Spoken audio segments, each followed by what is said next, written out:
Hello friends, আজকে আমি পাইথনের array সম্বন্ধে বলবো। আজকের ক্লাসটা হবে পাইথনের অ্যারে। অ্যারে কি জিনিস? অ্যারে হচ্ছে যে কালেকশন অফ সেম টাইপের value. Array is a special variable that contain same type of values. Either সেটা ইন্টিজার ভ্যালু হতে পারে, অথবা সেটা কোনো স্ট্রিং ভ্যালু হতে পারে। কিন্তু স্ট্রিং ইন্টিজার বা ইন্টিজার স্ট্রিং এরকম হবে না, মানে সেম টাইপেরই ভ্যালু হতে হবে। তাহলে অ্যারে হচ্ছে একটা special variable that contain same type of values, that is called array. তাহলে অ্যারে এবার সিনট্যাক্সটা কি হবে? অ্যারের সিনট্যাক্সটা কিরকম হবে?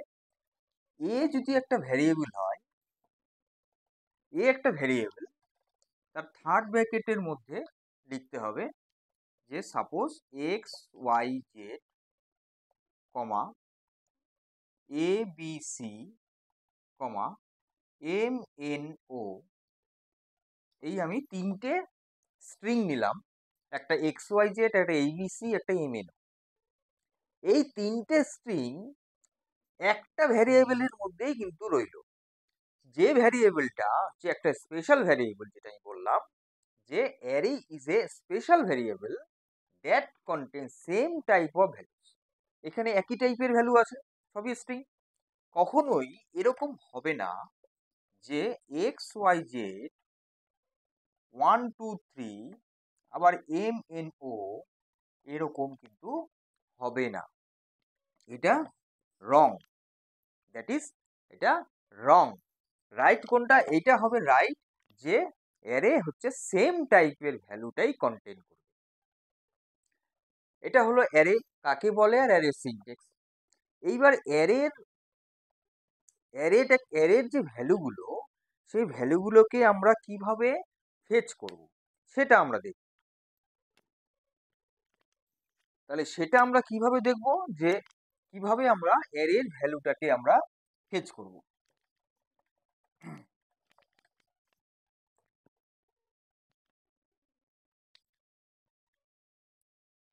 আমরা একটা ইন্ডেক্সিং মেথড আছে, যে মেথডটা দিয়ে আমরা অ্যারের যে ভ্যালুগুলো, সেই ভ্যালুগুলোকে আমরা ফেচ করতে পারবো। কিরকম? যদি এরকম হয় যে x Y Z comma A B C, আমি দুটো ভ্যালু নিলাম। এই অ্যারেটা দুটো ভ্যালু আছে অ্যারেতে, একটা এক্স ওয়াই জেড, একটা এবিসি স্ট্রিং টাইপের ভ্যালু। এইবার যদি আমি প্রথম ভ্যালুটাকে যদি আমি নিতে চাই, তাহলে কি হবে? এ জিরো, দ্যাট ইজ কল্ড এটা প্রথম ভ্যালুটা। যদি আমি এ ওয়ান করি, এটা মানে হচ্ছে এক্স ওয়াই জেড, আর এটা মানে হবে এ বি সি। মানে জিরো থেকে স্টার্টিং হয়, 0 1, এরপরে যদি 2 3 4 5 6 থাকে, যতগুলো ভ্যালু থাকবে আমাদের জিরো থেকে স্টার্টিং হবে ইন্ডেক্সিং। তাহলে ইন্ডেক্সিং, এটাকেই বলা হয় ইন্ডেক্সিং মেথডটা, যে মেথডে কি হবে, আমরা কোনো অ্যারের ভ্যালুটাকে আমরা ফেচ করতে পারবো। এটা একটা মেথড গেল। 2 নম্বর মেথড হচ্ছে, যদি এরকম হয় যে, এটাকে বলা হয় মডিফাই। মডিফাই, আমরা অ্যারের একটা ভ্যালুকে আমরা মডিফাই করব, আপডেট করব। কিভাবে? তো আমি অ্যারেটাকে আমি ডিফাইন করলাম এরকম,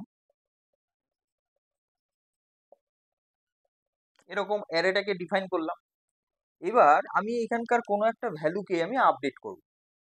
কিরকম আপডেট করব? যে A equal to M N O, A equal to M N O আমি এখানে অ্যাড করব, মানে এটাকে এর মধ্যে জুড়ে দেবো। মানে এখানে দুটো ছিল, তাহলে আমি A equal to M N O নিলাম, মানে কি হচ্ছে এম এন ওটা এখানে অ্যাড হয়ে যাবে। এইবার যদি আমি এখানে প্রিন্ট করি এ অ্যারেটাকে, যদি আমি প্রিন্ট করি, তাহলে কিন্তু এই তিনটেই ভ্যালু কিন্তু আসবে। তাহলে এটা হচ্ছে একটা, আমরা কি করতে পারি, কোনো অ্যারের ভ্যালুকে আমরা মডিফাই করতে পারি, আপডেট করতে পারি এই মেথড দিয়ে বা এই প্রসেসে। তাহলে এটা গেল 2 নম্বর।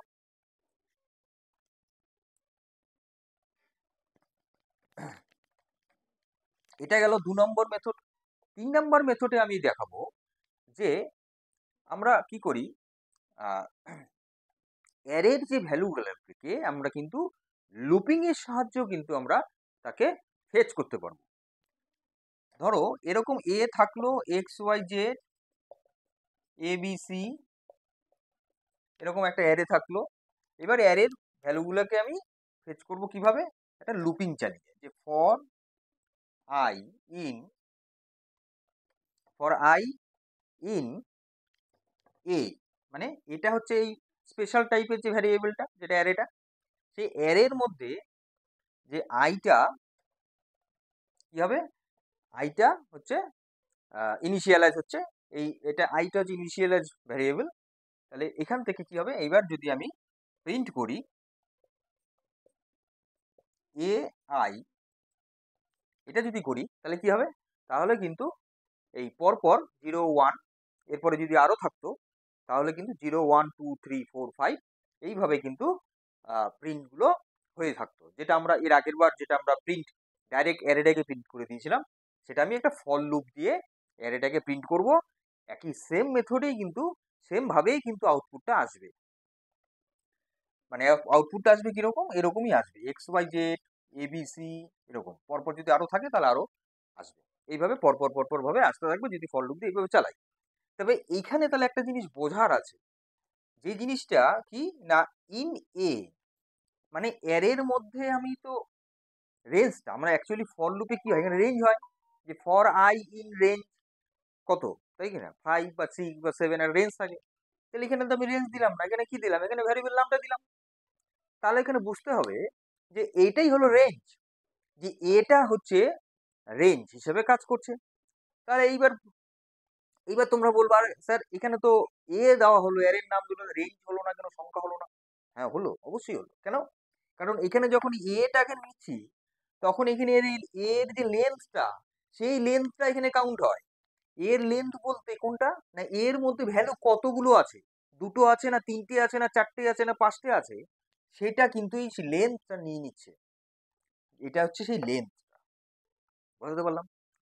তাহলে আমরা আলাদা করে যদি আমরা অ্যারের লেন্থ নিতে চাই, তাহলে আমাদের যে লেন ফাংশন রয়েছে, লেন ফাংশন, যখন ফাংশন আমি পড়িয়েছিলাম তখন আমি লেন আমি দেখিয়েছিলাম, সেই লেন একই লেন ফাংশন, ওই ফাংশন দিয়েও কিন্তু আমরা কি করতে পারি, আমরা কিন্তু এই এ যে অ্যারেটা হলো, এই লেন এ দিলে পরে তাহলে এই অ্যারের মধ্যে যতগুলো ভ্যালু থাকবে সেই সংখ্যাটা এখানে দিয়ে, তাহলে আউটপুট হবে এটা কত, 2, দুটো ভ্যালু আছে, তিনটে থাকলে 3, 4 থাকলে 4, আমার লেন্থটা নিচ্ছে। ঠিক এই লেন্থটাই কিন্তু অ্যাকচুয়ালি এটা, তাহলে বুঝতে পারলাম? তাহলে এই হচ্ছে অ্যারের যে ভ্যালুগুলো থাকছে, সেই ভ্যালুগুলোকে আমরা এতগুলো ভাবে আমরা কি করতে পারছি, ফেচ করতে পারছি।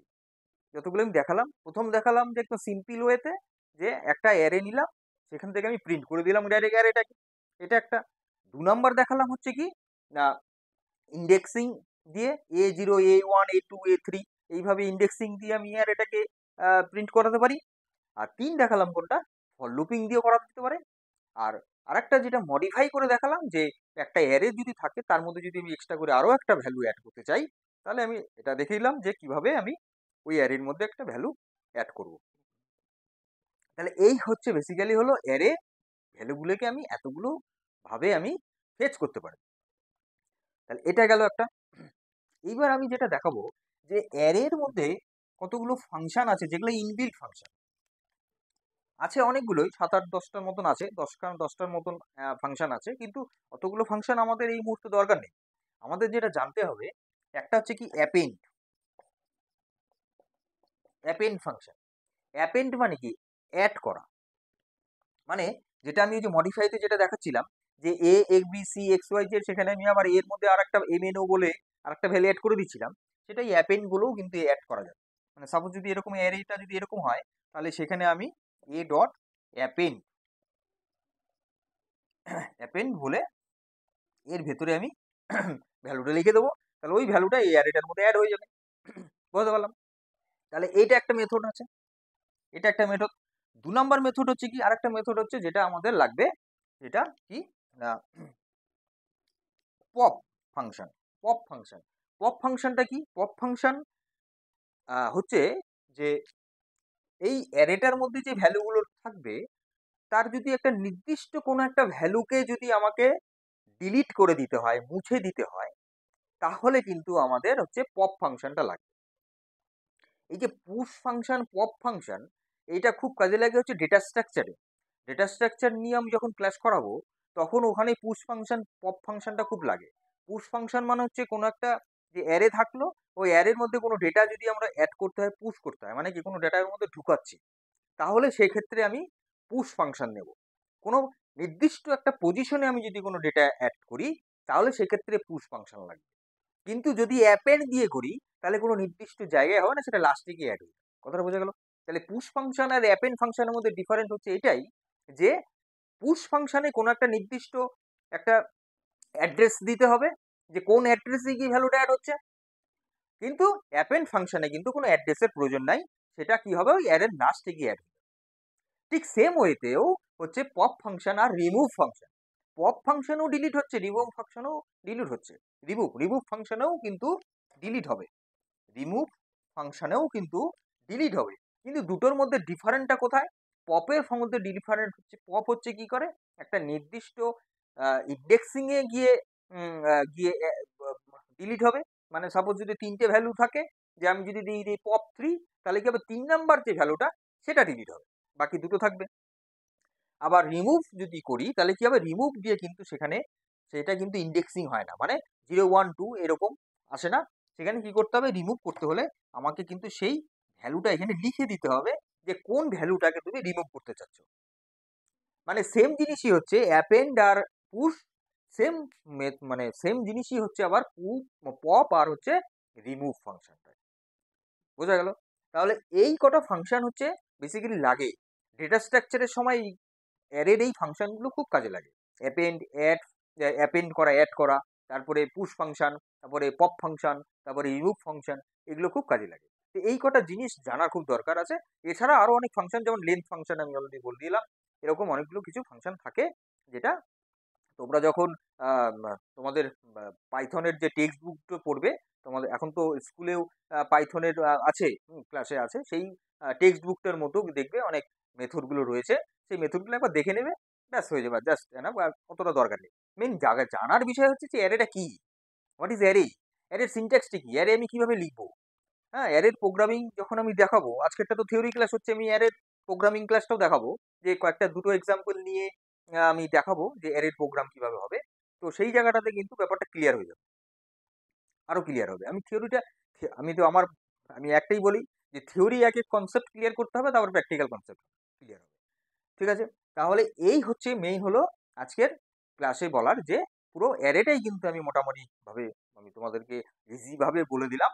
এবার আমি প্র্যাকটিক্যাল ক্লাসে আমি দুটো এক্সাম্পল দিয়ে আরো প্র্যাকটিক্যালটা যদি আমি দেখাই, তাহলে তোমাদের ব্যাপারটা একদম ক্লিয়ার হয়ে যাবে। আশা করি তোমাদের কাছে অ্যারেটা খুব একটা কঠিন লাগলো না, সোজাই আছে, কোনো কঠিন কিছু নেই। হ্যাঁ, তো এই জিনিসটা একটু টেক্সট বুক থেকে এর ফাংশনগুলো, আদার্স ফাংশনগুলো একটু দেখে নিতে হবে। আর যদি বলো যে আমাকেই দেখিয়ে দিতে হবে, তাহলে আমি, আমাকে একটা কমেন্ট করবে, আমি তাহলে ডিটেলস যে আরো যে ফাংশনগুলো রয়েছে প্রতিটা ফাংশনই বলে দেবো। তাহলে আজকের ক্লাসটা এই বন্ধু রইলো, তাহলে পরবর্তী ক্লাস আমি অ্যারের প্র্যাকটিক্যালটা নিয়ে আমি দেখাবো। ঠিক আছে? তাহলে আজকে তোমরা আজকের ক্লাসটা এই পর্যন্ত থাকলো। তা তোমরা ভালো থাকো, সুস্থ থাকো।